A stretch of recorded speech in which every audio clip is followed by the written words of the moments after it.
So this has become a very enlightening debate, and one I actually enjoy having, even though people go crazy and start calling you names. But we are now 2 weeks into Raw being 2 hours or 120 minutes, and I'm just going to tell you as easy as I can, I totally love it. Let's talk about last night's Raw, because it is the 15th of October, 2024 today, so it is a Tuesday. It just goes by so fast, and I find myself incredibly engaged from minute 1 to minute last, whatever it may be. Now listen, absolutely WWE is going to have to find, I don't want to say a better way, because I think they're doing a good job, but continue to improve in terms of making sure everybody gets featured. And I also understand, and we'll get into this in a little bit, that some people are totally perplexed by this because they are used to 3-hour Raws. And it's like anything. If you've grown up on one thing and all of a sudden it changes, your brain is like, well, what is happening? But I just know the last night's Raw was one that you could skip. There's nothing wrong with this. Again, there's 52 weeks of programming a year, and you can't hit home runs every time. But it's also in that very unfortunate position when we're almost at a pay-per-view, but we're not at a pay-per-view. And it's a pay-per-view that's kind of an outlier from the rest of the pay-per-views because we're not really telling story stuff, and it kind of just exists to make money, which sucks. We've talked about it. And then we'll get into the Survivor Series, and all of a sudden that good stuff will come back. But the fact that it zoomed by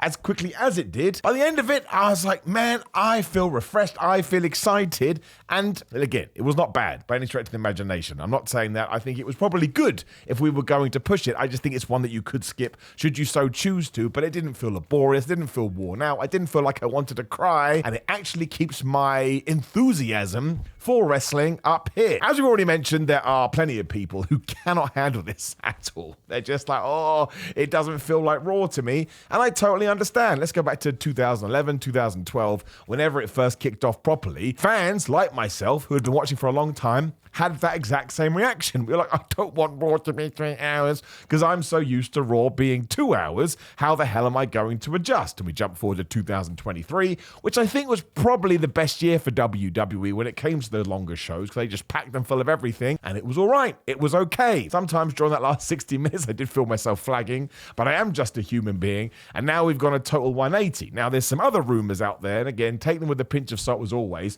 The Triple H has always wanted to trial this, even going back to like the mid-20 teens, or whatever we call 2015, which is probably why he's using this sort of strange period that we are in. Because don't forget, right now, Raw is meant to be off the USA Network, but they're not moving till Netflix till January, so it's kind of good for USA, and it's good for WWE, and we're using it as an experiment. Now, I am convinced that when we go to Netflix, it will go back to 3 hours, just because you want to have sponsors, you want to have advertisers, and the longer your show goes, the easier it is to get them in. But if they do see a positive from this, maybe it'll actually be more 50-50, whereas before, that would never be the case. So even though I've called this video WWE's Big Problem, it's also a massive success. And I think it's absolutely incredible that we've got to this point where it's not 100% of people going, oh, I'm so happy the Raw has gone back to 2 hours. There are actively some fans who are adamantly against this, and they want people to be featured more. Now, I actually think it creates bigger stars. I truly do. Like, Damian Priest's activity ever since Bad Blood has basically been controlled or refined, whatever the right word would be, to backstage skits, and the one he had last night was him saying to Rhea, do you need my help? Rhea saying no, as we do continue to kind of split those two up and put them on their separate paths. But Damian also making a very big point, maybe now it's time to go back after my world championship. Now, he could have had a match when he beaten somebody. He could have done a promo in the ring. But I always genuinely found sometimes WWE did that, understandably so, because we have to fill a segment. And what are we going to do? Well, Damian Priest, he's a big star. Let's put him in the ring. But now, because we're not seeing him out in front of the live crowd, and we're only seeing him in these kind of small sketches, I guess, for lack of a better term, once more. I don't know, man. To me, it makes me want to see him more. And that's the one thing that you need. Like, there was a time during the Attitude Era where the big stars would come out at the start, they'd come out in the middle, and you'd honestly sometimes hear their entrance music 4 or 5 times. And by the 5th time, even if it was Austin, you hear the glass break, you're like, well, I've done it now, man. I've reacted to it. And I guess SmackDown does this better at Raw, only because when we done the brand split in the past, we obviously gave Raw more people because it was a longer show, and now we're trying to balance them out. But for me, it just works. It does not mean there are not casualties. For example, the War Raiders, as they're now known, destroyed the Alpha Academy last night, which is actually what you needed to do. We need to tell people the War Raiders are a badass team, and they're not a bunch of fake Vikings.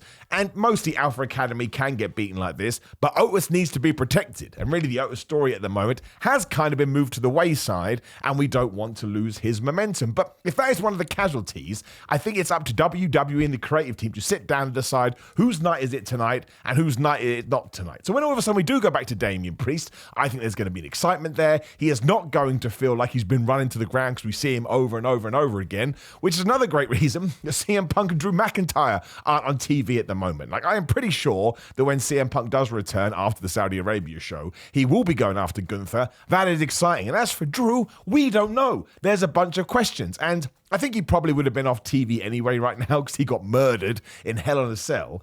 But when you know you have to fill, I'm repeating myself, but when you know you have to fill that amount of time, I bet there's an urge to go put Drew on, man. He's a super duper whooper star. He will draw ratings. So it is going to be difficult to push brand new people. Let's say that, I don't know, Trick Williams all of a sudden got called up. How are you going to fit him into this reduced running time? Once again, that is up to management. And I honestly think if WWE can hit 4 hours and find the momentum and find the right foundations and find the right way to sort of time these shows out so they do have a real air of freshness about them, which doesn't make any sense in the world, you as a fan, down the line, if you are going to watch every single show for years and years and years, are going to be in a better place for it. Because burnout is a very real thing. And at the moment, if you are into AEW and WWE, honestly, in 2025, we may have 12 hours of program. Because SmackDown has now been touted to be increased to 3. We've already talked about Raw probably going back to 3. Let's say that all of a sudden AE Dynamite does get pushed to 3. We're not even actually either. Let's say AEW Dynamite sticks to 2, right? You're going to have Shockwave on something,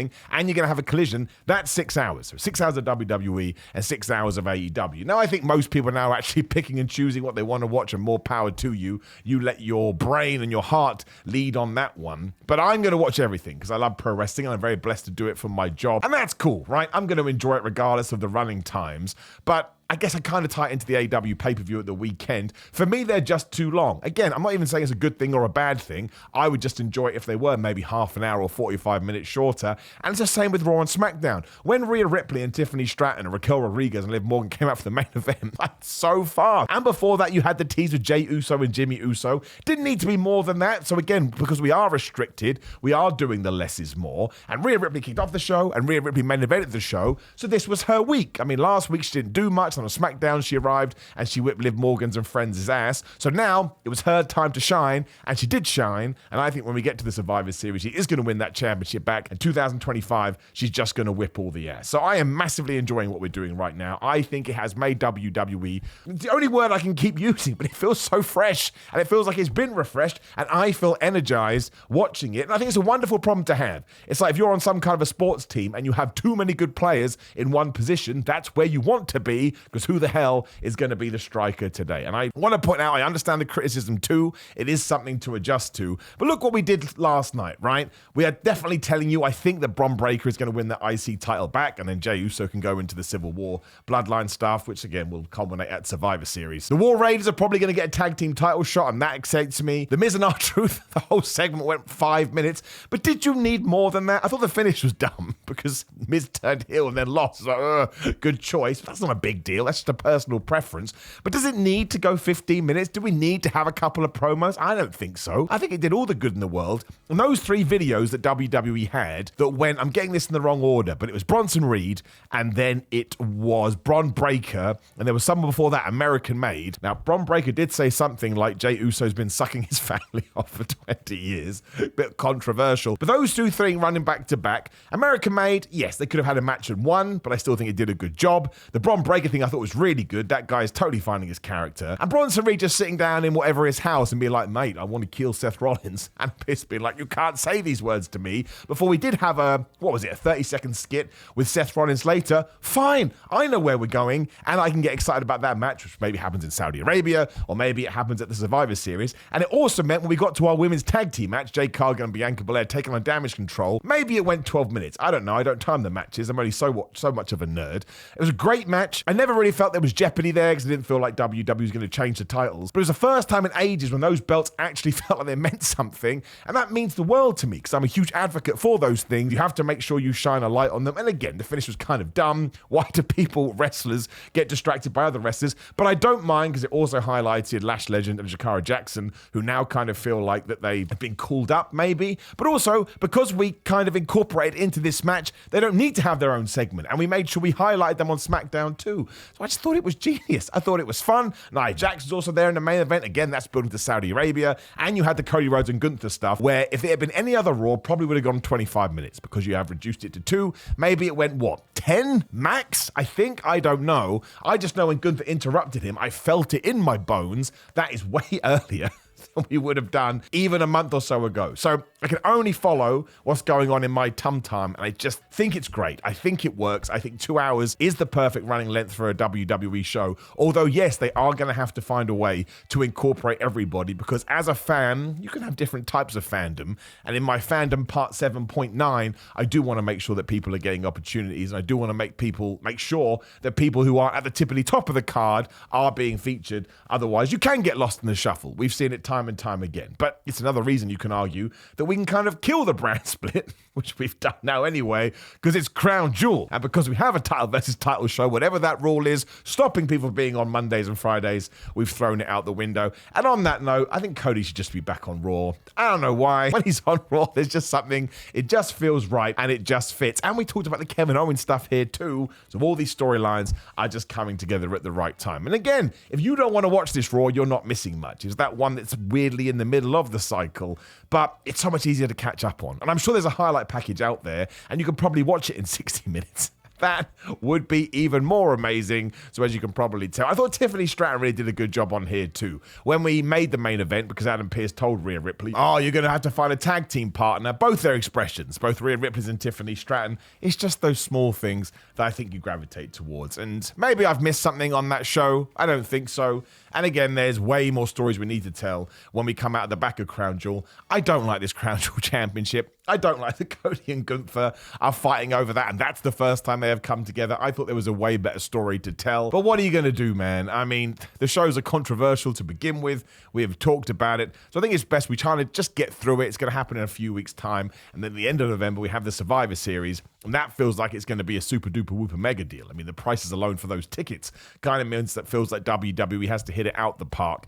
And then we move on to Saturday night's main event, which now feels like it's also going to be a huge show. Right into the Netflix Raw, which people are now saying is going to be like a pay-per-view premium live event. And the Raw Rumble's like early February or mid-February. It's a lot later than usual. And before you know it, it's going to be WrestleMania 41. And then we have to find out if The Rock is going to be at WrestleMania, because he poo-pooed that report we talked about on Friday so quick.